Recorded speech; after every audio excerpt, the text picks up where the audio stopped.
What's going on, everybody? It's Chris Wertman and Brandon Petta back with the Higher Purpose Podcast, Episode 2. We are back like we never left, baby. And if you are watching on YouTube right now, you'll notice me and Chris are talking via one microphone here. We almost didn't get to do the podcast because we've been messing around with technology again. It's always a struggle, but instead of waiting a couple more weeks to get it all together to bring you the next episode, we are just rocking with the one mic for you guys. That's right. And if anyone of you is familiar with the Geek Squad, we've become pretty good friends with them over there at Best Buy. We did not get our degrees in what is it? Technology, that's for sure. I forgot what that class was like in high school. So, but we're doing the best that we can and making the most out of it. So we're going to share this mic for today. If it sounds a little bit less crisp than usual, that would be why. But we appreciate you for tuning in. And so today's topic. Wait, before we get right into it, I do want to say a quick development and announcement. Big one for me. Last time we spoke and we were doing our intros, I was working at Vent Fitness. Well, there has been a development, and now I'm working with my homie Chris. Chris is letting me train clients at Legacy, and right. I'm absolutely fired up to be working alongside my guy over here. It's literally going to be a tag freaking team duo here. It's absolutely, dude, and we're super excited to have you a part of this team and community. It's been so exciting, especially this last week. I felt the energy. I mean, you're coming over here training some people, and just the teamwork that's going on. It's really, I mean, if you get a chance, if you're local, check us out, Legacy Fitness Club. We're doing some big things, moving to Carmen Road December 1st. So going to be plenty of opportunities to meet me and Brandon, to work with us, and to grow with this community. So we're very excited to have you on board, Brandon, and I'm really excited to see where this takes us and where the future's headed for the business and for your business as well. I wish nothing but the best for Brandon's online coaching, and I'm ecstatic that he's doing his own thing on the side as well and doing a little bit of both. So I think that it's great for you, and it's a pleasure to be along for the journey. Dude, we got absolutely no ceilings here. We are absolutely hyped, and Gilliland is going to blow up in the training scene, bro. Yeah, this is it. I mean, this is the new culture. This is the new vibe, and it's awesome that we're creating it. And anything goes because, we're the ones in charge. So we make our own rules, and it's something that's awesome. So I'm excited. It's going to be fun. Absolutely incredible. But all right, so I didn't mean to cut you out. Just wanted to let everyone know on what was happening. No, that's a big announcement. So, So today we were posed with a question, and I feel like we have a lot of experience in this, and that's what's the best diet for weight loss, fat loss in particular. So, Brandon, do you want to get the ball rolling on this? Yeah, this is a super timely topic considering, so I just came off of a 30-day rapid cut, so this was a very big piece of the puzzle. When I say big piece, pretty much 80% of the puzzle. When it comes to fat loss, nutrition is far and wide. It is by far the most important factor of fat loss, of weight loss. It's right. And what do you think? Put a percentage on it. Diet and exercise. I put, for when it comes to fat loss, I always like to say it's 80%, and then the movement, strength training, and cardio and that stuff is 20%. It may very well be 90%. I'm not even kidding. I look at it as like a 23-1 ratio. Sure. 24 hours in a day, you maybe exercise one of those hours. The other 23 days, diet. Yeah. Or 23 hours, sorry. But yeah, diet. Diet's the most important. It's king. It's ultimately what's going to make your fat loss possible. Yeah, no, it is 100% true what Chris said, and so yeah, like I said, super timely. I was very very strict with my nutrition, but also that was for a whole month. I was doing this rapid cut. I've just recently come off of it, but Chris is currently also in a cut as well. Yeah, it's been different being in a deficit for the first time in almost a year and a half now. Yeah. And when you say deficit, just for those of our listeners that aren't super familiar with the term, so what is being in a calorie deficit? All right, so everyone has this range where they're in a baseline where we eat a certain amount, our body weight just maintains for the most part. So most people know when they're at like a happy weight and they're kind of just eat the same or similar patterns, I'll say, because everyone's different. Some people eat the same foods every day. Some people switch it up. So going into a deficit is where we change one of the variables. So in my equation, exercise is always the same. My training typically stays the same all throughout, whether I'm trying to gain or lose. And the variable that I play with is diet, and in particularly calories. So by going into a calorie deficit, we're going into something different than what our body's been used to. So, for example, if my body maintains its weight with all of my exercise at 3,000 calories a day, by taking away 500 calories, I'm now putting myself out of that maintenance phase and putting myself into a cutting phase where I'm losing because my calories are less than my movement. Mm-hmm. Yeah, no, 100%, man. And so how would people be able to find out if they're in a calorie deficit, or what's the best way for people to figure that out? Ultimately, it comes to educating yourself. And I think that's largely on portion sizes. And so what I typically recommend to people is, and I'm not the biggest fan of food scales. I'm not the biggest fan of tracking, and that's for different reasons. But I think it's super important for the education and to learn what a portion looks like and how much it visually looks like, how much it weighs, and educate yourself on reading food labels. All of these things are super important when it comes to your journey. But what was your question again? So essentially, like, how would people know that they were in a calorie deficit? So the first thing that's where my tracking was coming in. Yeah. The first thing I would recommend is to track your exercise and diet for about a week, maybe 2 weeks, and track your weight as well. So if you find that, hey, I'm a 175-pound male, and my weight fluctuates between 175 and 177. I found that on a normal day, I'm eating about 2,500 calories. This would tell me that you're in maintenance. Let's just say the same scenario is in effect, but you're like, hey, my weight keeps going up and I'm eating 2,500 calories a day. That means we're most likely in a surplus or an abundance of calories. So we would need to definitely at least get you down to maintenance. And then from there we would cut. Or, I mean, you could be the other way around. Like, hey, I've been losing a lot of weight, and I found that I'm eating 2,500 calories a day, and that's making me lose weight. And if you notice, I didn't change the person in the scenario. So it's just one of those things where everyone's so unique and individualized, really. Like, it varies per person.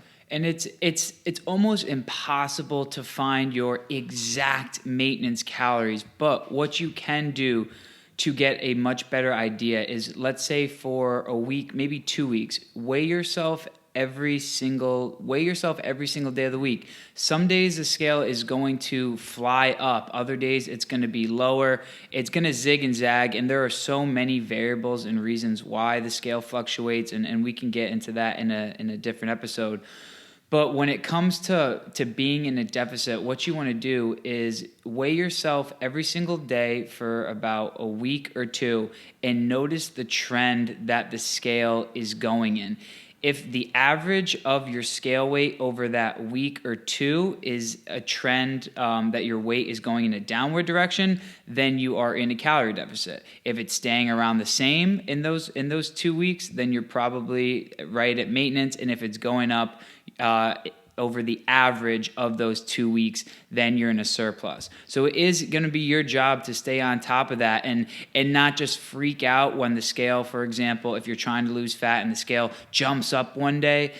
Don't worry about that. It's the average over the week or two or however long that's the most important. The trend line is the most important factor in all of that. Absolutely, yeah, because it's never linear, and if you expect it to be, it just won't happen like that. Yeah, exactly. And it really, like you were saying there too, it's so super individualized to the point where, like, just as we can download apps like MyFitnessPal, and that'll help give us maybe an idea of where we're at, but everybody is so unique that's why this becomes important to really track weight, track your food intake, because I've seen certain cases where some of my younger athletes will maintain weight on 5,000 calories a day. If I told a 50-year-old woman to eat 5,000 calories a day, we'd be in a lot of trouble. So we have to really figure it out for ourselves. So there's no one size fits all. There's no one post that you're going to see on Instagram that is going to be the definition of what calories you should be eating. And a lot of that comes down to how you're feeling too. Like you don't want to feel shitty on a diet. Mm-hmm. Sorry for my language, but you don't want to feel bad on a diet. You want to feel like you have energy and it's enough to sustain you as well. So, So that's pretty much the overarching idea and the overview of how to understand what a calorie deficit is and to get into it. But so this episode, we wanted to specifically talk about what the best diet is, and I think that Chris and I can agree that there are some staples to any fat loss diet, and I mean, I'll lead it off with the most. I think the most important foods that you're going to want when you're trying to lose fat is you're going to want to prioritize your protein and veggies. And protein, I think that there's three main reasons why protein is so important. First and foremost, it is the most satiating macronutrient. It's going to keep you full for the longest out of all the other macronutrients. So when you're more full, you're less likely to indulge and eat other food and ingest more calories throughout the day. That's number one. Number two, it has the highest thermic effect of food, all right? And so this is a fancy way of saying that your body burns the most calories when you are digesting protein other than any other macronutrient. Macronutrients being proteins, fats, and carbohydrates. And the third reason is that protein is the only macronutrient that actually allows you to repair and build muscle. When you have more muscle on your body, when you have more muscle on your body will burn more calories while it is at rest. So the more muscle you have on your body, the more calories you are burning when you're just sitting around not even doing anything. So that is why protein is by far, I believe, the most important. Do you have suggestions on certain types of proteins? Yeah, absolutely. Especially in a cut lean meats, so something like chicken, tuna, fish, turkey even is a great one. Egg whites are amazing. That's like a God's gift. Yeah. Essentially no fats or carbs in any of those, just very minimal. But definitely, I'm right on board with you with prioritizing protein as number one. Another thing that's like important to keep in mind is when we're losing weight, because it's not all fat loss. We will be losing tissue from other areas as well, including muscle tissue, if we cut too drastically and if there's not an abundance of protein. So the last thing you want to do is start cutting away at muscle tissue, because as you were saying, that's raising our metabolic rate just at rest. So we want to keep our muscle honest. We want to lose fat. We don't want to lose just weight in general. So prioritizing protein is at the top of the list for both of us. Definitely needs to be there. So that's always the first macronutrient I would look at is protein. And typically I go with a gram of protein per pound of body weight. I don't know if you differ from that. So it depends. I'll go either 1 gram per pound of body weight, or I'll do 1.1 per gram of lean body mass. Right. So sometimes it can go back and forth. And the reason is, for example, let's say someone is extremely overweight individual. It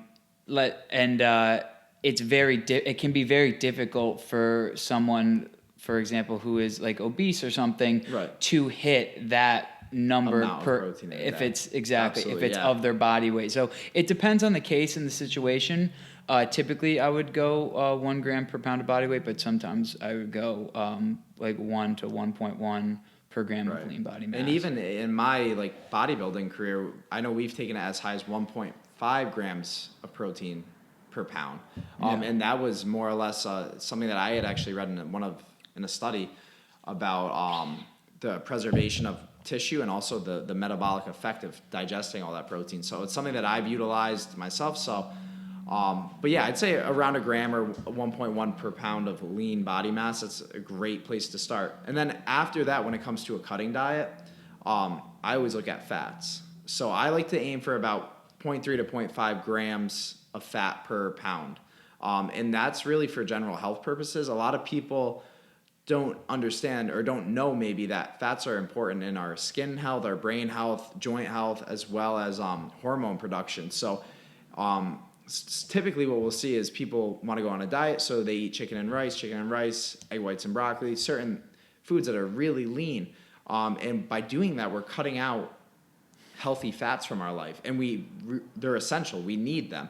You've never heard of a no-fat diet. I'm sure we've all heard of no-carb ketosis, but you'll never hear of a no-fat diet because they're essential, as is protein. So these are the two sources that we need to make sure that our macros are in check before we even look at carbs. But so when you say fats are important, so you're saying that when I eat fats, are you saying that will I gain fat by eating fat? No, Is that how that works? Not at all. They are, when they're broken down, and I don't want to get too in depth, but when they're broken down, they play a key role in hormone synthesis, and really a lot of in our brain health as well. So it's something that we need, and we can't sustain without it. We can't actually generate fatty acids from our body, where we can actually make and synthesize some amino acids internally, which are found in protein. But fats are essential, and as well as protein. So.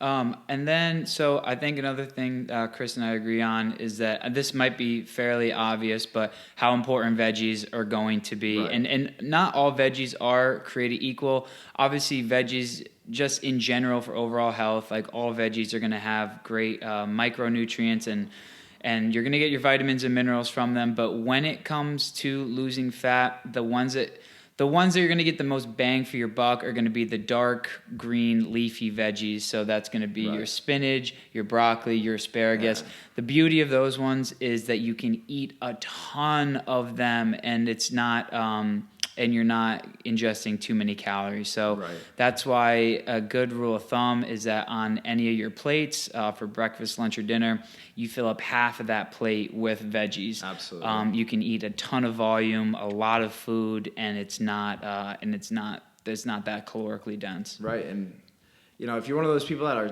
picky about eating and you're trying to lose weight, I'm sorry, but it's going to be a little bit harder for you. So broaden your horizons and try out some new foods. I know that dieting can sound scary. It can sound not fun, but it can become very fun when you learn to try new things and try out new recipes and cooking with different foods. And I found that that's been highly successful in my past with dieting, is just trying new foods and trying new things out. I couldn't agree more, man. And what are some... So for you, like when you were doing your bodybuilding or something, like what are some like snack foods that your go-tos, or like that you would suggest to someone if they have if they're just like, dude, like I'm so sick of chicken and rice and broccoli, like what are some snacks I can have? I mean, for me, and I have a little bit of a higher metabolism, so I can get away with some more carbs, but a lot of my snacky foods were fruits. I enjoy having an apple, a banana, even a bowl of frozen fruit in the summertime. That hits the spot for me, and usually it's only about 100 calories. And at the end of the day, listen, if you're in a deficit and you're on the verge of eating a bag of M&Ms or having 100 extra calories that day from an apple, eat the apple and then eat it again and put the M&Ms away. Because I'd rather you go over by 100, 200 calories than blow it out of the water by 1,000. Yeah. For sure. So it is... at the end of the day, it all adds up, so it does matter. But definitely, I would stick to things like fruits, veggies, snacking on carrots, even celery. And then I'm even a little weird for this, but I like mushrooms, so I would literally chop up mushrooms and eat them. It doesn't really bother me. Tomatoes fresh. But that, and I even like snacking on almonds. And keep in mind, almonds are really high in calories. So about a handful of almonds is 160 calories. But they're a great source of those healthy fats that we were talking about. So in the middle of the day, I usually will put in about an ounce of almonds. And when I do that, like I said, about a handful, I'll put them on a plate and I'll just eat them one at a time while I'm doing my office work or whatnot. But that helps to keep me satisfied. It gives me a crunch, and it's a good way to get my fats in because I eat very lean meats, chicken and egg whites, turkey, things of that nature. So without those almonds, I'm not getting my fats in for the day. Yeah, no, dude, you're spot on with the fruit for the snacks. I am team watermelon 100%. That is my fruit of choice, baby. You can have 1 pound of watermelon for 136 calories. I want to see you eat a pound of watermelon. For the win. Oh, bro, I'll polish off a pound of watermelon. Wow. I probably had I probably had like 3 or 4 pounds of watermelon on some days during my cuts, bro. Really? Like no That's BS. me with the frozen fruit. The frozen fruit's amazing. It's cherry berry blend. Check it out. Cherry Worth berry your time. blend. Yeah. All right, bet. But yeah, that brings us to the final macronutrient too, carbohydrates. So this is like the biggest variable out of all the variables in my diet at least. And what I typically do is I start my carbs at a certain level, and as calories lower, I'm not pulling my protein and fats. They've been set. I'm pulling, if I start at 400 grams of carbs a day, I'll drop it to 350, and that saves me 200 calories. And then I'll drop it to 300 and lower as we go. Because that's the one that, as much as we know ketosis, no carb, you can get away with pulling away carbohydrates and living perfectly fine. Yeah. And that can be hard for some people. So I think, like you were saying earlier, like what are my go-to snacks? I think for everyone too, it's identifying what your weakness is, whether it's crackers or ice cream. Find something that is going to save you a lot of calories, because usually it's our carby and fatty foods that we snack on and that we crave. But find something that we can substitute those cravings with, and that way we don't blow those carbs out of the water or our fats out of the water. Do you have like a starting point for carbs that you would usually go with, or it just depends? Honestly, dude, I'm super big on tracking my calories and my protein, Right. and it just makes it like much easier for me. Right. And Actually, then my carbs and fats kind of fall into place. I'm a big fan of You did talk about the importance of fats. I make sure I do supplement with like fish oil Right. and krill oil and stuff, and people can have their takes on different supplements. But I just know that since I don't eat as much fish as I probably should, I'm starting to try to eat more like salmon and stuff. But I know, so I don't get that. I don't get those awesome fats there. So I do supplement with fish oil and krill oil and stuff. But no, I'm trying to think where we left off on Carbs. On carbs. Yeah, no, that is the one thing. Yeah, it kind of like it kind of sucks, like, but carbs are probably going to have to take a hit when you are prioritized, when you're trying to get fat loss. And this is, I mean, I feel like I have a lot of experience with dieting. So another thing too is looking at your mindset when you're eating as well on like a deficit. Because we're used to, as Americans, seeing a plate full of pasta and thinking like, oh, that's a serving of pasta. Oh my gosh. Like when I help coach people through dieting, when I actually go through a diet, I help people understand that it's not that we have to cut any food out. I have some people losing weight that I have written into their plan that they're going to eat 3 Hershey Kisses a night. But you can still have things in moderation. That's, it doesn't have to be all or nothing. So learning and educating, and that goes back to the food scale and learning what does a serving of pasta actually look like. Yes. This is important because maybe, I can't be having these huge plates like I used to, but I can still have a little side of pasta with maybe like a low sugar marinara on top and accompany that with some chicken and broccoli. Yeah. And it will completely fit your calories for the day. So it's not something where we have to go all in like, hey, we're going to completely cut it out. And if we do, that will lead to binging down the road. So it's important that we still allow ourselves some flexibility and moderation. I do, please, I'm recommending each and every one of you measure out 6 ounces of pasta. It is a little bit scary to realize how little of food that actually is and for how high of calories it is. It's very easy to forget because when we go to restaurants, the portions are so large. Massive. It's incredible. When I would measure it out, it's hard for me with all my experience. It's even hard to sometimes look at the plate in front of me and know, because I can, like a freaking calculator, I know how many calories, and I'll sit down in a restaurant and be like, well, this is about to be 2,500 calories, in one sitting. So as Americans, we're conditioned to eat and see certain portion sizes and whatnot, and it's kind of gross when it comes down to it. It's so crazy. And that's another thing too. When it comes to dieting, like if you're used to eating out all the time, I recommend that you learn to eat out a little bit less and enjoy cooking. Yeah. Because eating out is just, there's a lot of variables to eating out. And the uncertainty there makes it hard to actually track progress. Because who knows, you could go and get hibachi chicken and rice and think that, hey, this is a pretty clean meal. But little do you know, there's 3 ounces of peanut oil in there. That's another 500 calories. Yeah. So doing everything on your own is typically better. And it does leave room for those times out with family and friends and social gatherings, because again, it depends on the person and the goal, and it's so many variables. But yeah, and I think going back to like the original question here, what's the best diet for fat loss? There really isn't a diet. There's no diet that can be followed that's typically right for everyone.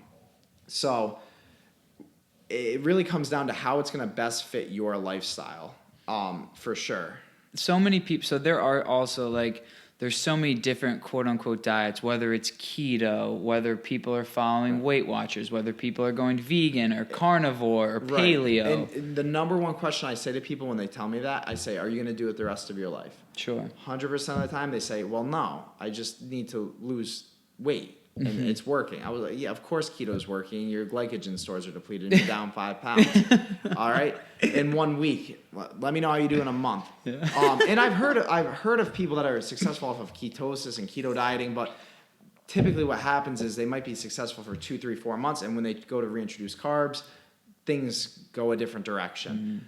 So there is no one size fits all diet. There's no best diet. I think the best diet is creating a healthy and balanced lifestyle.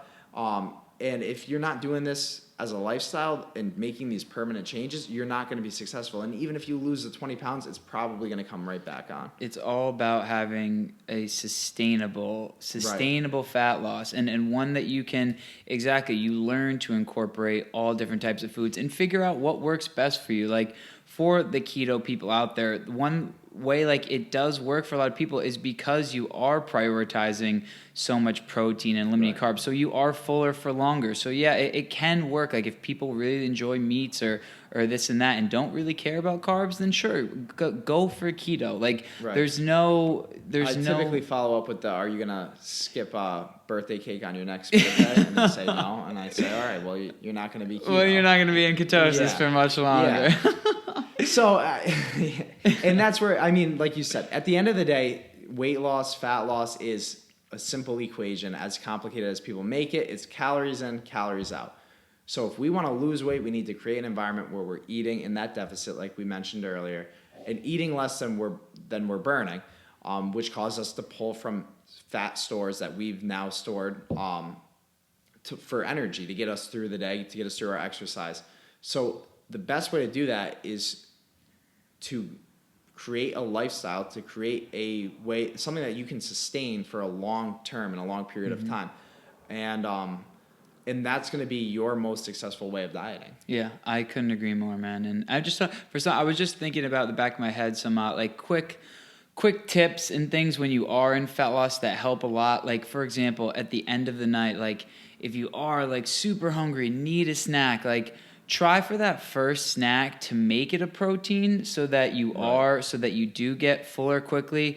Give it wait about 30 minutes and ask yourself, are you really hungry or are you just bored? Right. Would you eat a whole bowl of broccoli right now? Or if not, you're probably not starving. Right. You're probably just bored and have a craving. And that comes down to the mentality and the purpose of why you're doing what you're doing. And if you're deciding to diet because you need to lose weight and for who knows your life, maybe you have type 2 diabetes and you're at high risk of death and you need to lose weight. So and that purpose will drive you to make these types of decisions. And then if you're one of those people that knows that they need to lose weight but they haven't really done anything about it and they're just trying to get going, create this healthy lifestyle and know that there's a reason that you're doing it. Mm-hmm. Going into it, you should have a reason and your why behind it, and that will really help to keep you on track. Yeah, absolutely. And last but not least, at least from my end, don't trust the scale wholeheartedly every single day. If you know you're in a calorie deficit, just keep on going because like Chris alluded to earlier, it is not a linear process. There are so many variables for the reason why that number is not going to be what we expect it to be. Right. And if you think you're going to make a change for a week, 2 weeks, get out of here. You're in this for the long haul. You have to do this for you to create a healthier lifestyle, and you really have to want it and know that this is not an overnight process. And a lot of people that tell me they need to lose 30 pounds, I say, well, would you have said that to yourself 6 months ago? And they say, yeah. And I say, well, what if you started 6 months ago? Yeah, that's a good now point. You wouldn't be telling me that 6 months is too long. It would have been over by now. Yeah, so good point. It's get in there, make a change, make a decision to yourself. And it doesn't have to be all at once, but like make a decision that you want to create a healthier life, whether that's kicking the candy at first and now you want to incorporate more fruits and veggies the next week, things of that nature. These little habits that add up and you can change your entire lifestyle. Absolutely, dude. Freaking shout out to Atomic Habits. Just finished that book. Incredible book. Just a side note about that. But definitely compounding small habits, starting small. Right, and then right. they want over time, man, they become small habits become big changes. Yeah, I saw somewhere I think it's 28 days for a habit. Is that still I've heard 28, 32. It's somewhere around there. It's habit. And then I heard something recently that said 6 months creates a lifestyle. Ooh, I like that. So I didn't hear that, but I if like you can that. keep it up, and I know I made a decision, I think my sophomore year of college. I never ate fruits and veggies growing up, like literally never. You couldn't pay me enough to eat corn on the cob. No way. So I was always scared of them, but around my sophomore year of college, as I was getting more educated and sitting in my nutrition courses, I decided that I was going to make it a goal to start eating more fruits and veggies. And I went in with a specific plan on how I was going to do it. And it started with I was eating a bag of spinach every nutrition class. And I would fight down a bag of spinach every 50-minute nutrition class. And I watched the clock and knew I had 50 minutes to choke it down.